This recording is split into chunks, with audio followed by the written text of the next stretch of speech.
नमस्कार, मैं धीरज शर्मा भारत जागरण न्यूज में आपका स्वागत करता हूं। पटौदी जाटौली मंडी नगर परिषद वार्ड नंबर 8 भाजपा से जो प्रत्याशी है राजेंद्र गुप्ता जी, उनके समर्थन में संजीव जी, जो पटौदी क्षेत्र के एक सनातन के रूप में एक बड़ा चेहरा देखा जाता है, लगातार भाजपा पार्टी से लंबे समय से जुड़े हुए हैं, राव इंद्रजीत से जुड़े हुए हैं, उनके समर्थन में वोट मांगने के लिए आए हैं। एक बार इनसे बात करते हैं, क्या कुछ इनका कहना है। देखिए, नमस्कार, क्या कुछ कहना चाहोगे? नमस्कार धीरज जी। देखिए, हमारे राजेंद्र गुप्ता जी समाज सेवा में और जो धार्मिक कामों में बढ़ चढ़ कर हिस्सा लेते हैं। इनसे पहले इनकी जो मैडम थी वीना गुप्ता जी, वो भी यहाँ से पार्षद रही। पिछली योजना में राजेंद्र गुप्ता जी यहाँ से पार्षद रहे। इन्होंने पार्षद रहते हुए यहाँ पटौदी जाटौली मंडी के अंदर अनेकों विकास कार्य करवाए। जिस प्रकार से अग्रसेन भवन का निर्माण करवाया, एमएलए स्कूल वाली गली का निर्माण करवाया, या सीवर की जो व्यवस्था थी उसको ठीक करवाने का काम किया, पानी की व्यवस्था इन्होंने ठीक करवाई। तो राजेंद्र गुप्ता जी ऐसे व्यक्ति हैं जिनको देखकर यह प्रतीत होता है कि आने वाले समय में पब्लिक जो यहाँ की इनको पार्षद बनाएगी, ये यहाँ पटौदी जाटौली मंडी के अंदर चौमुखी विकास करवाने का काम करेंगे। इसलिए मेरी सभी 8 नंबर जो वार्ड नंबर 8 पटौदी जाटौली मंडी का है, सभी निवासियों से मेरी प्रार्थना है कि राजेंद्र गुप्ता जी को यहाँ से विजयी बना करके भेजे, ताकि आपका 8 नंबर वार्ड पटौदी जाटौली मंडी के अंदर 1 नंबर पर विकसित होकर के निकले।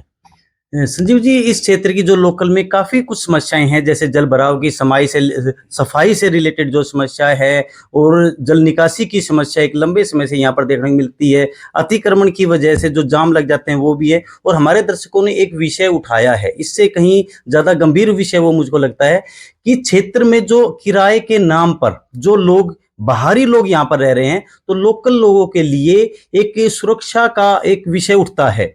इस विषय को लेके आप क्या कुछ कहना चाहोगे कि उनकी पुलिस वेरिफिकेशन के लिए क्या कुछ आंदोलन आप लोग चलाओगे या इस मुहिम को बल दोगे? इससे पहले भी हमने कई बार राजेंद्र गुप्ता जी के नेतृत्व में एसडीएम साहब को ज्ञापन दिया, एसीपी साहब को ज्ञापन दिया कि यहाँ जो भी बाहर के आए हुए हैं उनके आधार कार्ड चेक करके उनको यहाँ पर रहने की अनुमति दी जाए। जिनके आधार कार्ड यहाँ के नहीं है उनको यहाँ से निकाल करके बाहर भेज दिया जाए। और राजेंद्र गुप्ता जी जब यहाँ से पार्षद बनेंगे, इनके नेतृत्व में हम फिर से वही मुहिम चलाएंगे और बाहरियों को हम यहाँ पटौदी जाटौली मंडी के अंदर नहीं रहने देंगे। जो पुलिस वेरिफिकेशन है वो कंपलसरी कराएंगे? बिल्कुल करवाएंगे।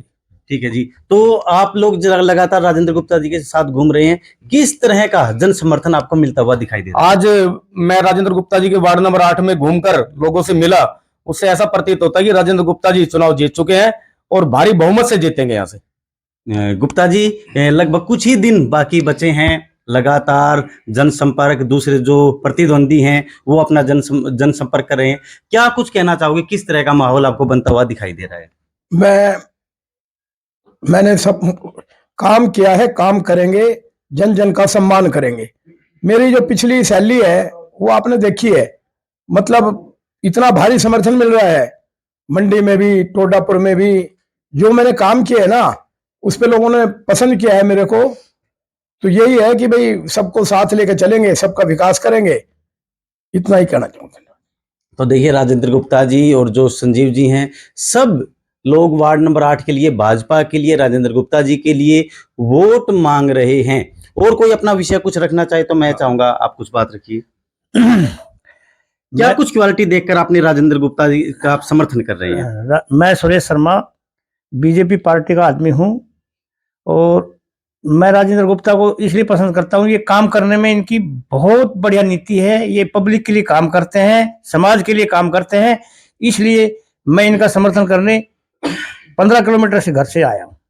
तो देखिए, जो समर्थक होते हैं उनका एक डेडिकेशन होता है अपने प्रत्याशी के लिए। और मैं एक चीज और कहना चाहूंगा, इस राजनीति के दौर में जो समर्थक होते हैं उनमें थोड़ा सा वो इस समाज से हटके उनका कुछ समय जो ये प्रचार का होता है, ये ऐसा होता है कि वो किसी व्यक्ति में या तो पूर्ण रूप से अच्छाई देखने लग जाते हैं या बुराई देखने लग जाते हैं। और मैं चाहूंगा लोकतंत्र की खूबसूरती को बनाए रखे, किसी भी व्यक्ति में पूर्ण रूप से बुराई न देखे। अगर उसमें इतनी ही बुराई थी तो आपका भी कर्तव्य बनता था उस दौरान उसकी बुराइयों पर आवाज उठाने का। तो जो भी प्रत्याशी हैं, मेरा यही उनसे कहना है कि लगभग 2-4 दिन के आसपास का जो ये समय बचा है, अपनी अपनी मुहिम में वो लगे हुए हैं और समाज हित में अगर वो जीत कर आते हैं तो जो मुद्दे समाज ने उठाए हैं, जो मुद्दे हमने उठाए हैं, उन पर काम करें। मैं कहना चाहूंगी ये धरातल का छोटा चुनाव है, ये किसी मीडिया का चुनाव नहीं है, लेकिन फिर भी हम चाहते हैं कि जो प्रत्याशी हैं वो अपनी बातें रखे, कल को उन बातों से मुकरते हैं तो लोग उनको वो वीडियो दिखाए कि आपने इन चीजों का वादा किया था। ये आपका अपना भाईचारे का चुनाव है।